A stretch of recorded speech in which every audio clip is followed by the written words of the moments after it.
Saudações aos amigos da TV Amergues, fazemos votos de muita paz. Hoje nós vamos falar um pouquinho sobre a culpa e a responsabilidade na visão da mentora Joana de Ângeles. Os conflitos de culpa têm um papel muito importante na gênese dos transtornos mentais, físicos e espirituais. Espirituais, porque abre campo para a obsessão. Emocionais, porque nós nos martirizamos e ficamos paralisados diante da culpa sem fazer nada. E físicos, porque transformamos em doença, somatizamos. E algumas pessoas costumam dizer que acham que bandido não sente culpa, não sofre com a culpa e aí não tem esse tipo de transtorno.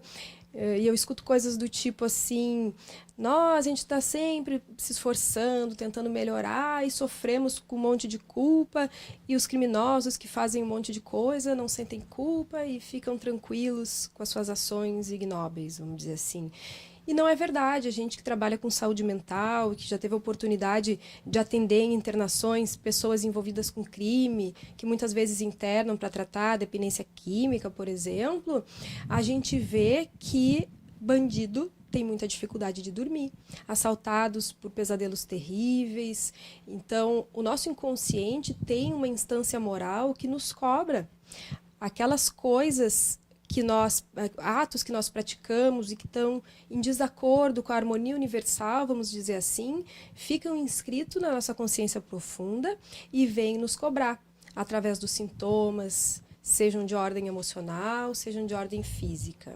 Quantas substâncias para dormir, para aplacar a dor emocional, para trazer alegria, para trazer prazer, para tentar tirar do tédio, do vazio existencial. A nova proposta psicoterapêutica é não se culpar. Diferente disso, se responsabilizar. Porque nos culpando, nós paralisamos e acabamos por não tomar a atitude correta de reparar a dificuldade com que nós tenhamos lidado. E nos responsabilizando, a gente vai ter uma atitude mais madura diante do fato. Não se evadir afirmando não tenho culpa e nem se punir, assumindo a responsabilidade e trabalhando na reparação. Responsável, eu me reabilito. Culpado, eu apenas me autopuno. E não temos o direito de ficar punindo a nós mesmos. Precisamos deixar isso à justiça, a encargo de Deus. O espírito Joana de Ângeles, na sua série psicológica, que são aquela série de livros sobre psicologia profunda, coloca que nós precisamos decidir ser felizes. Que nós podemos e devemos ser felizes. Precisamos nos empenhar em tornar a vida agradável para nós e para os outros e tornar mesmo o sofrimento um estímulo à superação. Que precisamos ser cada vez mais otimistas, vendo o aspecto positivo em tudo, porque nós temos a liberdade de escolha. Nós percebemos a realidade conforme a nossa realidade interna. Se sofremos agora, colhemos o efeito do passado. Por isso que é tão importante nós persistirmos no bem, não dando espaço para os queixumes, para que nós possamos construir um amanhã de plenitude. No livro Momentos de Saúde, a mentora Joana de Ângeles vai dizer o seguinte: quem se desvaloriza, se desmerece e se invalida, fica na retaguarda. É necessário que te envolvas com o programa divino. Todo aquele que se não envolve positivamente, nunca se desenvolve. Ninguém tem o destino do sofrimento. Ele é resultado da ação negativa, nunca causa. Ninguém há que se encontre fadado à desdita. Renovando-se, altera-se-lhe a paisagem para o futuro, mediante o que elabore na área dos desejos mentais. Há uma grande diferença, então, entre a culpa tormentosa, que gera conflitos internos, e aquela que favorece a reflexão e a reparação. É a essa última que Joana de Ângeles chama de responsabilidade. A culpa é infantil, é um mecanismo para não crescer, para não evoluir. A gente fica se culpando e não muda. a responsabilidade assume o erro, reconhece, se importa e se compromete a não fazer de novo.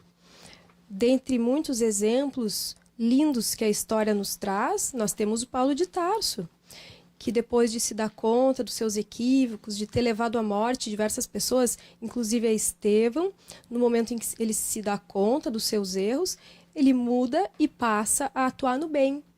Ele não fica preso no queixume, se martirizando por ter feito tudo errado, porque se ele fizesse isso, provavelmente ele teria ficado estagnado e levaria muito mais tempo para crescer espiritualmente. Então nós temos aí um exemplo muito bonito de quem assume a responsabilidade e trabalha no bem, pela reparação, né, e modifica completamente a sua caminhada. E aí a gente tem a frase de Jesus: tampouco eu te acusarei, vá e não peques mais. Né? Como se ele dissesse assim: ame-se e perdoe-se, mas não repita o erro. No livro O Ser Consciente. Tem uma frase muito bonita da mentora Joana que diz assim: o ser consciente não se julga e nem se justifica, não se acusa e nem se culpa, apenas se descobre. É diferente de simplificar, de diminuir a gravidade do ato infeliz de uma maneira irresponsável. Isso seria aquele desculpismo, mas sendo honesto consigo mesmo, evitando a autojustificação, evitando a transferência de responsabilidade, a indiferença ante o acontecimento, porque muitas vezes a gente se culpa pelo que não devia e não se culpa pelo que devia se culpar. Então, às vezes a gente foge daquilo que nós precisaríamos nos responsabilizar. Eu lembro de um colega que atendia uma pessoa ligada ao tráfico de drogas. E aí, essa pessoa teve algumas experiências de se colocar perante um juiz e mentir. Paralelo a isso, quando essa pessoa buscava, por exemplo, fazer entrevistas de emprego e falar coisas assim, coisas verdadeiras, essa pessoa sempre se sentia como se estivesse mentindo e não entendia por quê.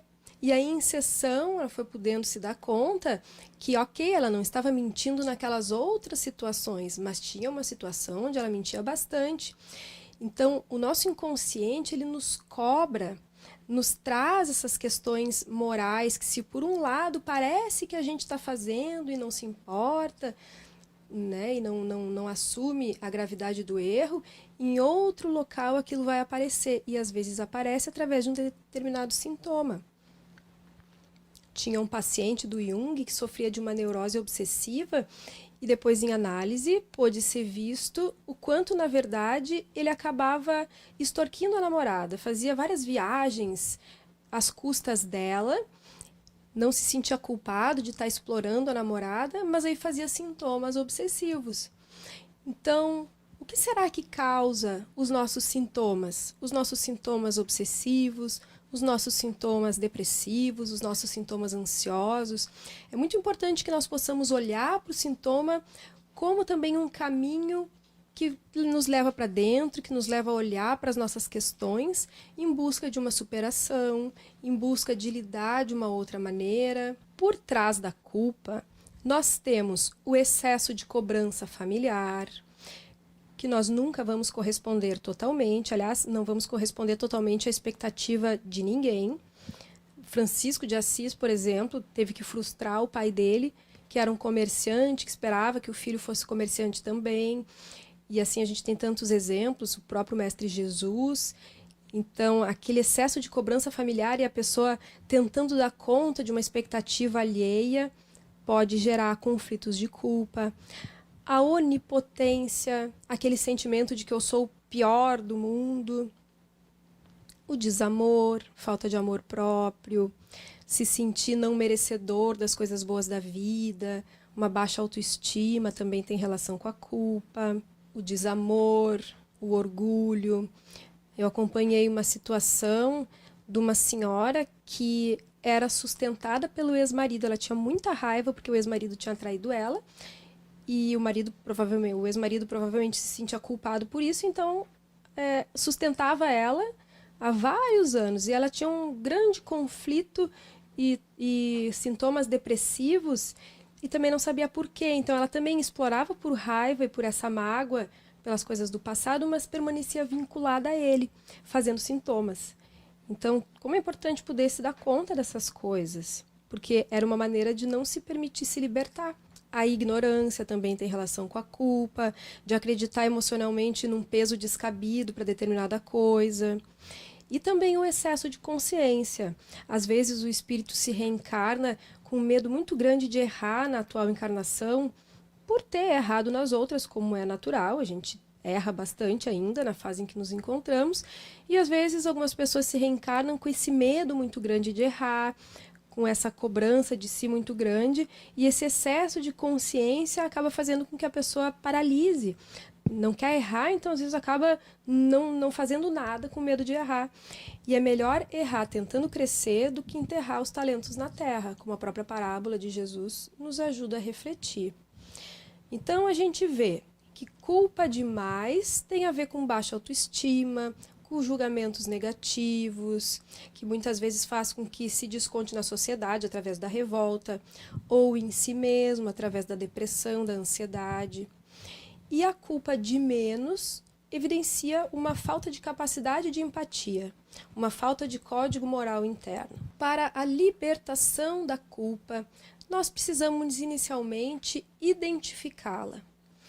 E também é necessário o auto-perdão, com o entendimento do erro, sem a punição e nem a justificação doentia. Depois, é importante a reabilitação, enfrentando as consequências do ato infeliz praticado. É importante dizer que o auto-perdão não anula a responsabilidade do feito perturbador. A responsabilidade permite reconhecer a própria fragilidade do ego e aceitar também os demais. Perdoar não é anuir com o erro. É compreender a sua dimensão exata e os comportamentos necessários para o retorno à harmonia. Para que nós nos libertemos da culpa, é necessário muita humildade, amor, poder aceitar os erros e reconhecer a nossa pequenez, que nós não somos perfeitos e devemos ter uma atitude honesta e responsável, confiar que as coisas podem ser reparadas, fazer o que está ao alcance das nossas mãos, deixando os erros no passado e nos modificando agora, porque a vida é regeneradora e positiva. A gente pode apostar em algo novo, porque recordar e lamentar não apaga o erro, mas mudar no agora e poder praticar novas ações nos ajuda a construir um amanhã melhor. Joana de Ângeles diz o seguinte: as lembranças negativas entorpecem o entusiasmo para as ações edificantes. E segue dizendo: reabilita-te do erro através de ações novas que representem o teu atual estado de alma. A soma das tuas ações positivas quitará o débito moral que contraíste perante a divina consciência.